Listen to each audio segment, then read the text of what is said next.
to continue with Living the Law 101 Choice by Carla Ruchert. This is part 10 and chapter 2. The essence of the service to self approach to life is control over both the self and others. The service to self polarizing person does not agree that all is one. He is number one. He does not see his neighbour as himself. He is operating out of what psychologists call his ego. The operant word for the ego is mine. He sees the world as something which he shall use to benefit himself. He wants something, he will make it mine. Naturally, the service to self-polarity person must identify himself by what is mine. He has denied his own true nature, which is unconditional love. He cannot look to his heart, which he refuses to open. Yeah, so I've been shown that in the negative service to self path, in fourth density, they skip the heart chakra entirely, believing that the heart chakra is entirely and utterly useless. And instead, they go straight to the blue ray chakra, which is wisdom, but the wisdom of being negative. Okay? So to continue, he cannot look at his heart, which he refuses to open. In a world in which all is one, we are all in this together. That whole concept is useless from a service to self point of view. That view is committed to the path of what which is not, the path of the self alone against the world. And so the service to self polarizing person identifies himself with his ideas, intents, and goals, his possessions, and the people and things he controls. Lost in his ego, he cannot let go of these identifying features, as he has no entry into investigating the path of what is, the path to the opening of his heart. So his hold to what he controls is tenacious for what he holds as his let me say that again. To his hold on what he controls is tenacious, for what he holds as his definite defines him to himself. Do you remember the bully on your grade school playground? He would pick his target from among those without the ability to defend themselves and systematically steal their lunch money or demand some other payment. Day by day, miserable day. To the bully, other people are not people. They are subhuman. They are either potential victims or potential useful allies. When we grow up, we continue to see bullies on the playground of everyday life. As we drive, the road is always rich in bullies. On the way to where we are going, we shall probably be cut off by such a driver. A recent drive into town, potting along a rural road early in the morning with almost no traffic and no car behind me at all as far as the eye could see. I had to brake 4 different times before I hit the interstate, because even though mine was the only car on the road, the cars entering the roadway needed to be in front of me. Here is another everyday example of service to self-thinking. There are 2 4-way stop signs at intersections close to my home, these being the only 2 ways out of our little village to the east and south and west. Each time I drive out, I pass through one or the other intersection and observe the 4-way stop sign. I have often been in the process of braking to a full stop and then driving on when an oncoming car sees that I am obeying the law and cannot possibly accelerate fast enough through the intersection to ram him. So he does not brake at all, but sails through the intersection ahead of me, ignoring the stop sign. Why does he do this? Because he can, and because he is following the path of that which is not. He has no reason to see me as someone to whom he should give respect. My car is just an object he can drive past. Due to my foolish obeying of the rules of the road, he thinks about the person in the car. If he thinks about the person in the car at all, he thinks of a sucker, not a person. A person, service to self-polarized in nature, he can disregard all rules except those that suit him. There are strong aspects of service to self in the structure of any organized religion, which demands strict obedience to the specific tenets of a belief system. History provides us with numerous examples of holy wars. What a contradiction in terms. Clearly, a creator whose nature is unconditional love does not sanction wars. This is very important. And Carla's a Christian, but even Carla questions much that's in the Old Testament of her Bible. And so she should. Every Christian should do this. If you are worshipping a God of love and light, that God of love and light does not sanction wars, ever, for any reason. As simple as that.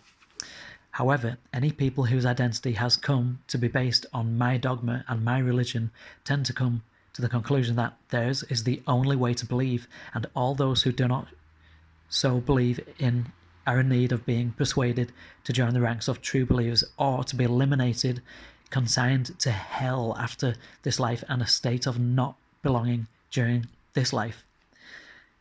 And it's brutal when you think about it. It's absolutely brutal. The various Roman Catholic Inquisitions are another good example of service to self-thinking. The Roman Catholic Church was enough disposed towards control of others for their own good that it tortured many people to death, trying to get them to confess their assumed sins. The numbers run into the hundreds of millions of people who they tortured, and at least 80 to 90 million were killed, tortured to death. Incredible. And that was a holy war. Their thinking was that the body had to die so that the confessed soul would not have to go to hell. Absurd. Many innocents were condemned to torture and death because they picked herbs for healing and thusly were accused of witchcraft.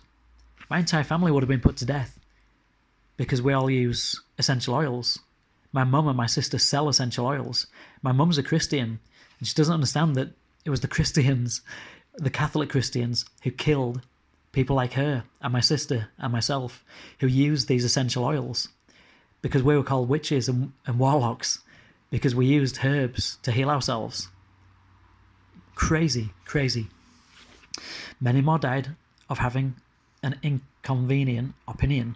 Galileo, for example, was forced by the Inquisition to renounce Copernicus's theory that the Earth revolved around the sun instead of the other way round. The ancient view of the world was that it was a flat place, the centre of the universe, around which the sun and all the stars and planets move. Galileo was convinced that Copernicus was right. He is said to have muttered at the time, "Nevertheless, the Earth moves." Fortunately, his persecutors apparently did not have hearing as acute as his biographers. As you gaze upon the world seen today, perhaps you may find examples of such religious fanaticism.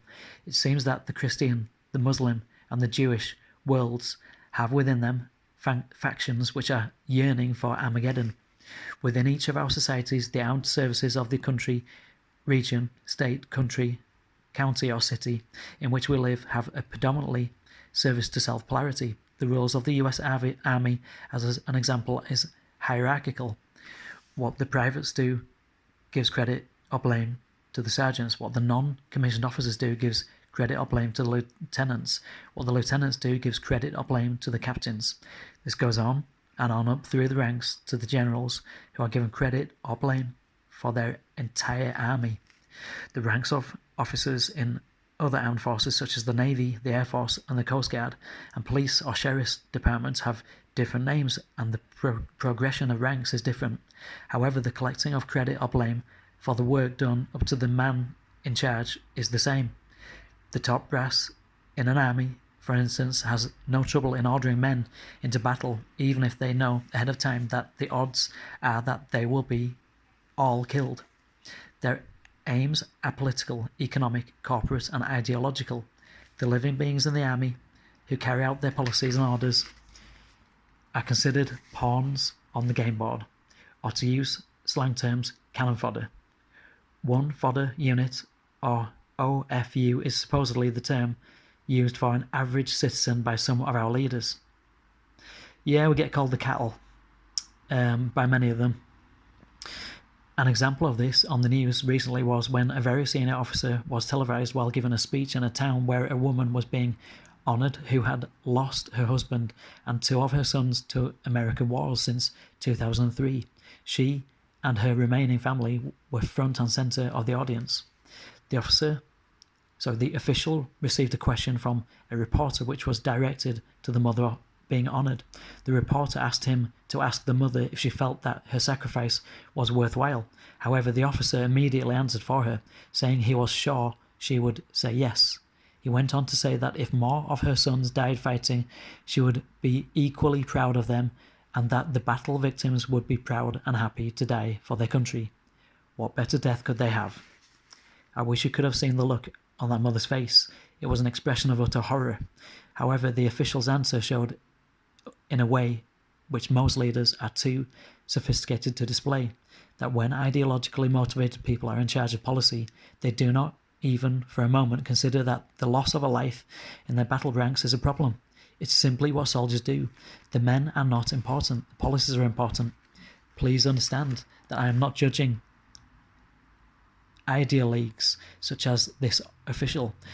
This report singles out no person or country. I am using this person as an example of the military way of looking at other selves. That official is no better or worse than many of the other leaders around our weary world who routinely use war as a policy rather than taking the time and compassion to seek for peace and collaboration among nations by diplomatic routes. It is good to look carefully at this televised moment in order to understand the service to self polarity. Service to self persons, for the most part, honestly do not consider that they are doing anything wrong or evil, and in fact our current government has a careful rationale in place which explains each decision to pursue aggressive policies. There is no acknowledgement whatsoever of the losses of those who fall in battle except to call them heroes and remember them on Memorial Day. Another source of this same service to self-thinking is seen in corporations like the military. All credit is given upwards eventually to the chief executives of the corporation. Like the military, extreme measures are considered to be acceptable in the pursuit of winning. The assassin hired to remove a dangerous competitor has no anger at the executive or scientist whom he kills for a price. The assassination is just a job. When an underworld corporation breaks a man's legs for reneging on a gambling wager, it is not personal, it is just business. This depersonalization of people is at the heart of service to self-thinking. Many other non-lethal service to self-actions by companies are seen in everyday life. Some companies have a policy where, publicly acknowledged or not, of firing good, experienced people who are nearing retirement age in order to save the cost of their pensions and high salaries. They replace such people with younger and less experienced people whom they can hire for much less money and to whom they may not offer a pension at all. Another example of corporate service to self-thinking is found in those companies which have a policy of hiring only part-time clerical help.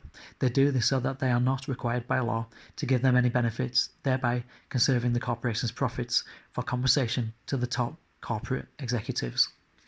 A direct consequence, the United States has a substantial number of working people who have no place to live and no health insurance, because no matter how many hours they work or at how many jobs, they cannot make enough money to afford what many people take for granted: a roof over their heads and the ability to care for their family members who become ill and need medical services.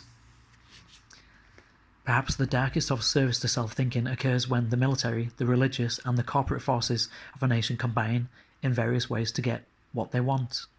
We are seeing the effects of mixing governmental and religious forces in many places in the world today.